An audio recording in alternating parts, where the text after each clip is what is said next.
오늘은 종려주일이자 또 고난주간이 시작하는 그런 날입니다.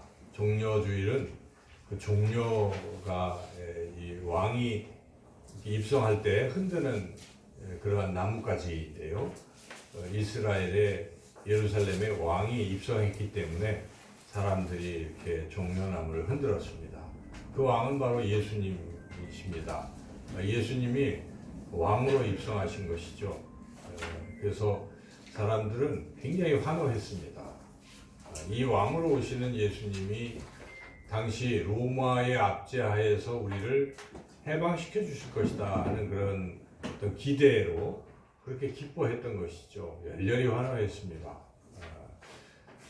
그때 당시에 이스라엘 사람들에게는 이 메시아에 대한 기대 사상이 컸는데요. 그 메시아라는 것은 지금 그 그리스도라는 뜻이고 구원자라는 뜻인데, 유대 사람들에게 있어서 이 메시아는 크게 세 가지의 어떤 생각들이 있었습니다. 첫째는 다윗의 그 왕의 후손으로서 왕권을 가진 메시아.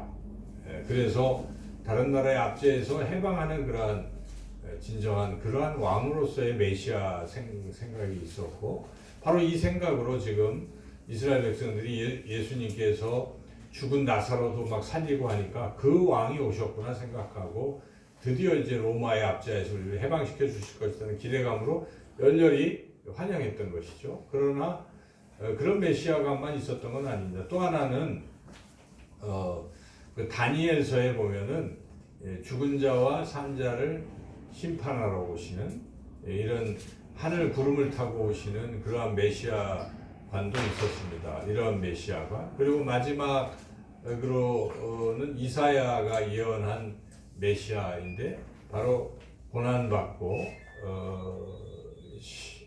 죽으시는, 그래서 인류를 구원하시는 그런 메시아. 세 가지 메시아 생각이 있었죠. 그래서 그것은 다 구약의 다니엘서와 그리고 이사야서, 그리고 시편이나 여러 곳에 예언되어 있는 그런 내용들입니다. 근데 유대인들은 그 중에 첫 번째, 두 번째 것만 선호했습니다. 근데 그 예수님은 그렇게 오신 분이 맞아요. 그래서 진정한 만왕의 왕으로 오시는, 다윗의 혈통이지만 다윗보다 먼저 계신, 다윗이 그렇게 고백하는 그런 진정한 왕으로서의 구원자이심에 틀림없습니다. 그래서 하나님 나라를 세우시는 그러한 왕으로서의 예수님 맞습니다. 그런 메시아. 근데 이스라엘은 그냥 단지 자기네 나라의 메시아로 국한했기 때문에 오해가 있었던 것이고, 그리고 예수님은 나중에 다시 재림하십니다. 재림하실 때에 산자와 죽은 자를 심판하라, 구름 타고 오시는 그 메시아, 그대로 예언대로 오시는 메시아의 구원자임에 틀림없습니다. 그런데 당시에 예수님 오실 때의 메시아는 바로 십자가에서 죽으신, 고난받으시는 고난의 종으로서의 메시아였던 것이죠. 이사야서에 언급되어 있는 것. 그런데 그 부분을 유대인들이 받아들이지 아니한 것이죠. 그래서 그렇게 열렬히 환호하던 그들이 결국 예수님을 십자가에 못 박는 그러한 일을 범하게 된 것입니다. 오해를 했던 것이죠. 예수님께서는 바로 고난의 종으로 그렇게 오신 것이에요. 그래서 그것을 알려주시려고 예수님께서 왕으로 입성하시지만은 예루살렘에 입성하실 때 어떻게 오셨습니까? 말 타고 막 군사를 거느리고 오신 것이 아니라 그냥 나귀, 그것도 나귀 새끼, 이 겸손한 모습으로 오심으로써 사람들에게 내가 지금 온 것은 나의 생명을 너희들에게 주어서 너희 죄에서 죽음에서 건지시기 위해서 오신 것이라는 걸 분명히 보여주셨음에도 그들은 그것을 잘 받아들이지 못한 것입니다. 스가랴 9장 9절에 틀림없이 예수님께서 나귀 새끼를 타고 오신다는 그 예언의 말씀이 있었음에도 그들은 그것을 제대로 해서 받아들이지 않고 당장 급한 대로 자신들이 로마의 압제하에 있기 때문에 당면한 문제를 해결할 메시아로만 기대했던 것이죠. 그러나 하나님의 아들이신 예수님은 그것 때문에 지금 오신 것이 아니라 모든 인류의 죄를 다 사하시려고 오신 것이죠.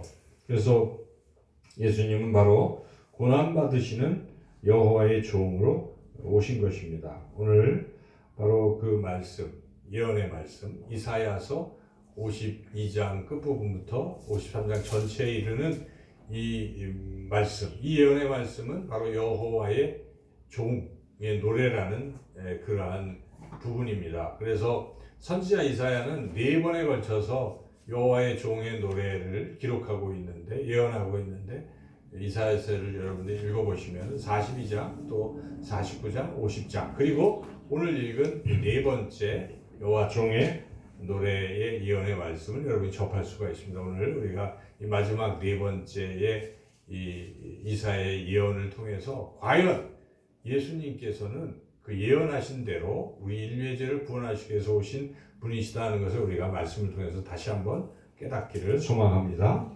그래서 우리 예수님께서 구원자로 오신 것이 이사야에 의해서 미리 예언되었는데, 이사야는 물론 하나님의 말씀을 받아서 예언한 것이고, 그것은 예수님이 오시기 전에 시기적으로 보면 700년 전에 있었던 일이에요. 700년 전에 예언한 내용대로 예수님이 예언한 그대로 오셨다는 이 놀라운 사실을 우리가 접할 때 정말 예수님은 예언한 그대로 구원자이시구나 하는 것을 우리가 깨달을 수가 있습니다. 오늘 그 귀한 말씀을 우리가 좀 살펴보면서 과연 예수님은 이미 700년 전에 예언하신 그대로 오신 분이었구나 하는 것을 우리가 함께 말씀을 자세히 살펴보며 은혜를 나누겠습니다. 왜 하나님께서는 이러한 예언을 인류에게 주셨는가? 그 배경부터 우리가 알아야 되는데, 그것은 인류가 죄를 범했기 때문입니다. 아담의 죄로 인해서 그 후손들인 우리 모든 인류는 그 유전을 받아서 다 원죄를 지니게 되었고, 또 우리 안에 죄를 지을 성향을 가지고 그대로 또 범해서 자범죄를 지었기 때문에 모든 인류는 다 죄인인 것입니다. 여기 우리가 예배를 드리고 있지만 어느 누구 하나 예외 없이 인류는, 우리 인간은 다 죄를 범했습니다. 그래서 모든 사람이 죄를 범하였다라고 사도 바울은 로마서 3장 23절에서 말씀하고 있습니다. 그리고 시편 말씀에도 의인은 없나니 하나도 없나니 이렇게 말씀하고 있습니다. 그래서 그 말씀대로 인류는 그 누구도 예외 없이 다 죄인인 것입니다. 죄인은 마땅히 죄에 대한 벌을 받는 것이 당연하지 않겠습니까? 죄에 대한 대가를 지불하는 것입니다. 그것이 정상적인 것이고 상식인 것이죠. 그게 소위 말하는 공정과 상식인 것입니다. 그래서 죄를 지은 대로 인류가 벌을 받는데, 그 벌이 그냥 작은 벌이 아닙니다. 죽음이라는 형벌입니다. 아무리 작은 죄일지라도 죄를 지으면 다 죽음에 이르게 되는 것이고, 죽음으로 끝난다면 얼마나 좋겠습니까? 죽음 뒤에 또 영원한 고통이 뒤따르는 형벌이, 그것도 단시간에 있는 것이 아니라 영원히 지옥에서 지속된다라고 성경은 우리에게 요한계시록 20장에서 그것을 우리에게 분명히 말씀하고 있습니다. 그래서 이렇게 기록되어 있습니다. 그러나 두려워하는 자들과 믿지 않은 자들과 흉악한 자들과 살인자들과 음행하는 자들과 점술가들과 우상 숭배자들과 거짓말하는 모든 자들은 불과 유황으로 타는 못에 던져지리니 이것이 둘째 사망이니라. 이렇게 분명히 성경은 우리에게 말씀하고 있기 때문에 죄를 지은 사람들은 누구도 예외 없이 이러한 불과 유황 불못에 타는 영원한 고통, 형벌을 받게 되어 있는 것입니다. 그런데 하나님께서는 인간을 사랑하시기 때문에, 하나님의 형상대로 지음받은 인류이기 때문에, 하나님이 인류를 사랑하시기 때문에 그러한 불과 유황 불못에 가는 것을 원치 아니하시고 구원의 길을 내신 것입니다. 그래서 하나님은 처음부터 인류를 만들 때부터 그런 대비책을 두신 것입니다. 그래서 인간이 아담이 죄를 범하자마자 하나님께서는 창세기 3장 15절에서 약속을 하셨습니다. 내가 여자의 후손을 통해서 너희를 구원할 것이라고 약속하신 것입니다. 그래서 그 약속대로 이 시간이 흘러서 선지자 이사야를 통해서, 오늘 주신 말씀을 통해서 인류를 죄에서 구원할 길을 알려주신 것입니다. 그래서 이 말씀대로 예수님은 그대로 순종하셔서 그 일을 다 이루신 것입니다. 그래서 마침내 모든 인류의 죄를 사함받는 길이 열린 것입니다. 이게 복음인 중에 복음인 것인데, 그런데 안타깝게도 이런 복음을 듣고도 이것을 깨닫지 못하거나 받아들이지 않고 믿지 않는 사람들이 있기 때문에 구원에 이를 수 없습니다. 그러나 성령의 감동하심 받은 사람들은 이 말씀을 깨닫고 그것을 어린아이와 같이 아멘으로 화답하고 받아들임으로써 구원에 이르게 된 것입니다. 오늘 말씀을 들으시는 저와 여러분 모두가 구원에 이르게 되는 줄로 믿습니다. 그래서 오늘 말씀을 이제 그 배경을 이해하고 살펴보면은, 첫째는 하나님께서 자신의 사랑하는 아들을 이 땅에 보내시는데, 보내실 때 그런 왕이지만 하나님 만물을 지으신 하나님이시지만 가장 낮은 모습으로 보내신다고 이사야서에서 말씀하고 있는 것입니다. 우리 오늘 본문의 52장 14절을 같이 한번 읽어보겠습니다. 전에는 그의 모양이 타인보다 상하였고 그의 모습이 사람들보다 상하였으므로 많은 사람이 그에 대하여 놀랐거니와. 그처럼 아주 상하고 그러한 어떻게 보면은 좀 비천한 이러한 모습으로 하나님께서 하나밖에 없는 아들을 보내시겠다고 약속하신 것이고, 그 예수님의 모습은 그냥 아주 형편없다. 외모로 보면 형편없다라는 것을 예언하고 있어요. 2절도 한번 읽어볼까요? 53장 2절. 그는 주 앞에서 자라나기를 연한 순 같고 마른 땅에서 나온 뿌리 같아서 고운 모양도 없고 풍채도 없은즉 우리가 보기에 흠모할 만한 아름다운 것이 없도다. 예, 그렇습니다. 예수님은 그 예언대로 이 땅에 그런 모습으로 오셨어요. 여러분, 예수님이 태어날 때의 모습이 어떻습니까?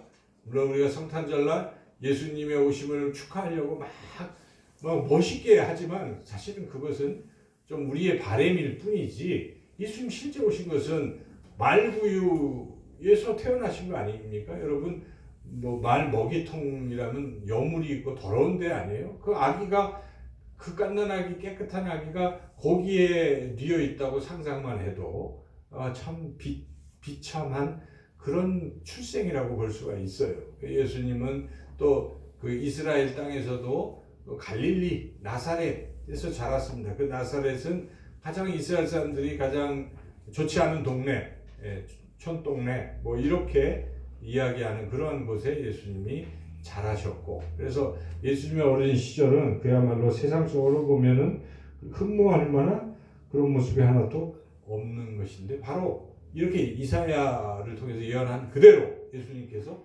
그렇게 이 땅에 오셨다는 것을 우리가 깨달을 수가 있습니다. 그래서 예수님을 하나님께서 그 아들을 그렇게 보내셨습니다. 그리고 근데 우리가 여기서 한 가지 생각할 점이, 그러면 왜 하나님께서는 그 아들을 왕궁으로 이렇게 왕의 아들로 보내시지 않고 가장 낮은 모습으로 보내셨을까 하는 것입니다. 여러분, 그 이유가 무엇이라고 생각합니까? 만약 멋지게 그렇게 귀족처럼 왔다 그러면 일반 낮은 대중들은 같이 만나기가 어렵지 않겠습니까? 그런데 가장 낮은 모습으로 오셨기 때문에 가장 낮은 사람들하고 친해질 수가 있는 거예요. 그래서 하나님께서는 가장 낮은 모습으로 보내심으로써 가장 낮은 사람들과 함께 하시기 위해서 오신 것입니다. 하나님이 오신 것은 임마누엘, 곧 하나님 우리와 함께 하신 것인데, 그러한 모습으로 오신 것입니다. 그래서 누가복음은 그것을 잘 기록하고 있습니다. 누가복음에 등장하는 사람들은 대부분 낮은 사람들이에요. 당시에는 여인들이 낮은 신분이었습니다. 여인들, 그리고 또 사마리아 사람들, 또 아픈 사람들, 죄인들, 바리새인들, 소위 이러한 사람들과 예수님이 쭉 어울리는 이야기만 거의 가득 들어 있어요. 그것은 예수님께서 그렇게 낮은 자들과 함께 하셨다는 것을 우리가 알 수가 있어요. 그래서 내 신분이 아무리 낮고 내가 죄인일지라도 하나님은 나와 함께 하신다는 우리가 믿음이 생기는 것입니다. 그래서 그것이 은혜 중에 은혜인 것입니다. 그 누구라도 주님은 함께 하실 것입니다. 저와 여러분과 하나님은 함께 하실 줄로 믿습니다. 이렇게 기록된 대로 예수님이 오셨는데, 가장 중요한 것은 이렇게 오시게 하셔서 바로 우리의 인류의 모든 죄를 그에게 담당시키려고 오셨다는 것이 예언되어 있다는 것입니다. 6절 참 유명한 말씀인데 우리가 6절 말씀을 같이 한번 읽어보겠습니다. 우리는 다 양 같아서 그릇 행하여 각기 제 길로 갔거늘 여호와께서는 우리 모두의 죄악을 그에게 담당시키셨도다. 바로 그 아들에게 우리 모든 사람들의 죄를 다 담당시키셨다. 여러분 이 말씀을 믿습니까? 아멘. 그렇다면 내가 지은 모든 더럽고 추악한 그 죄도 우리 주님께서 담당하신 것입니다. 그래서 내 죄가 이렇게 해서 사함을 받는 것이구나. 하나님 아버지께서 우리를 사랑하셔서 우리가 형벌받는 것을 원치 아니하시는 우리의 죄를 바로 예수님 사랑하는 아들에게 다 담당시키기 위해서 보내신 것입니다. 그리고 예수님은 그것을 담당하신 것입니다. 십자가에서 고통받으시고 담당하신 것이죠. 그래서 어떻게 예수님이 담당하셨냐면 여기에 5절에 그게 자세히 나와 있습니다. 5절을 읽어보겠습니다. 그가 찔림은 우리의 허물 때문이요 그가 상함은 우리의 죄악 때문이라. 그가 징계를 받음으로 우리는 평화를 누리고 그가 채찍에 맞음으로 우리는 남을 받았다. 예수님께서 이제 우리가 한 주간 그 마태복음 말씀 쭉 묵상하고 나갈 텐데 거기에 보면 예수님이 십자가에 못 박히시기 전에 로마 병정에게 붙잡혀서 뭘 하고 계십니까? 채찍에 맞으시고 또 나중에는 십자가에서 창으로 찔리고 그대로 예언한 그대로 예수님은 고통을 계속 당하셨던 것이죠. 그래서 그러한 예언이 그대로 다 이루어졌다는 것입니다. 그런데 우리가 그것을 보면 인간적으로 참 불쌍하다. 우리 영화를 봐도 어디 누가 이렇게 다치고 하는 거 보면 마음이 찡하지 않아요? 그런데 그게 중요한 게 아닙니다. 찡할 때 뭐가 찡해야 되겠습니까? 내가 지금 저 채찍에 맞아야 될, 내가 내 죄 때문에 저렇게 고통을 당해야 되는데 내 대신에 우리 예수님이 저렇게 하고 계시구나 할 때 우리가 눈물이 나와야 되는 것입니다. 그저 불쌍해서 흘리는 눈물이 아니라 내가 당할 것을 대신 담당하신 것에 대한 감사와 또 미안함과 죄송함의 그러한 눈물이 우리 안에 흘러내려야 되는 것입니다. 그것은 믿음의 표현인 것입니다. 정말 믿는다면 정말 우리가 그런 눈물이 나오지 않겠습니까? 그래서 이 한 주간은 성령께서 역사해 주셔서 우리 주님의 그 십자가 고난 그 시간 이런 부분에 그게 나 뜹니다 하는 것을 우리가 처절히 느끼고 깨닫고 하나님 앞에 감사와 감격의 그런 시간을 지내시기를 축원합니다. 이렇게 예수님께서는 우리 모두의 죄를 다 담당하셨다는 것인데 특별히 이 많은 예언들은 또 무엇을 우리에게 깨닫게 해 주시냐면 우리 예수님께서 그렇게 고통당하고 하실 때 전혀 항거하지 아니하셨다 하는 것입니다. 그래서 그것이 7절에 예언이 되어 있는데 7절을 한번 읽어볼까요? 그가 곤욕을 당하여 괴로울 때에도 그의 입을 열지 아니하였으며 마치 도수장으로 끌려가는 어린 양과 털 깎는 자 앞에서 잠잠한 양같이 그의 입을 열지 아니하였도다. 예, 그렇습니다. 그렇게 예수님이 십자가의 그 고난을 당하는 과정에 아무 죄도 없으신데 그런 고난을 당할 때도 참 억울할 수도 있는데 사람들이 자기를 환호하던 사람들이 뭐 돌아서가지고 욕하고 비난하고 십자가에서 내려와 봐라 뭐 이런 조롱 이런 가진 이야기를 다 들으시면서도 일일이 다 항거하지 않았습니다. 그냥 묵묵히 그 길을 견디고 나아가셨다는 것입니다. 이 예언대로 털 깎는 자 앞에서 잠잠한 양처럼 그렇게 예수님께서 고난을 묵묵히 인내하시고 그것을 잘 견뎌내셨다 하는 것입니다. 왜 주님께서 그러한 모욕을 당하시고 또 곤욕을 당하셨는가?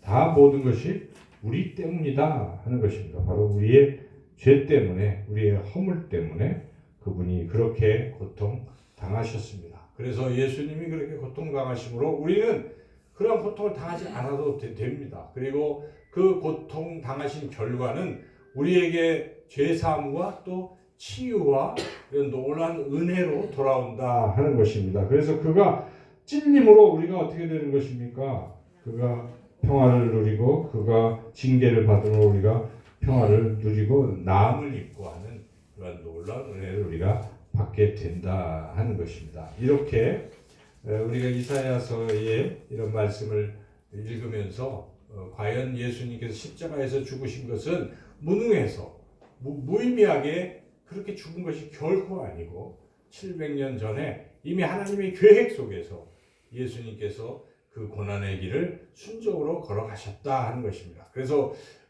복음서를 읽어보면 예수님께서 고난당하시기 전에 미리 제자들에게 다 인자가 고난을 받고 사흘 만에 다시 살아날 것이다 하는 것을 예언을 계속 하신 것을 보면은 우리 예수님은 이미 다 알고 계셨고 그것을 지금 순종하고 나가는 것입니다. 겟세마네 동산에서 기도를 우리가 읽어봐도 주님이 이 고난의 잔을 내게서 피하게 해주세요라고 처음에 그렇게 기도하시면서도 주님은 뭐라고 하시면 그러나 내 뜻대로 마옵시고 아버지의 뜻대로 하옵소서 하고 기도 3번 하시고 그 십자가 현장으로 가신 겁니다. 그러니까 그 고난, 죽음 이런 것을 다 예견하신 것이죠. 다 알고 걸어가신 것입니다. 그러므로 우리가 예수님의 십자가 죽으심은 그냥 무의미하고 갑작스럽게 우발적으로 일어난 사건이 결코 아니고 이미 다 우리를 구원하시기 위해서 계획된 일이었다 하는 것을 우리가 믿으시기를 주님의 이름으로 축원합니다.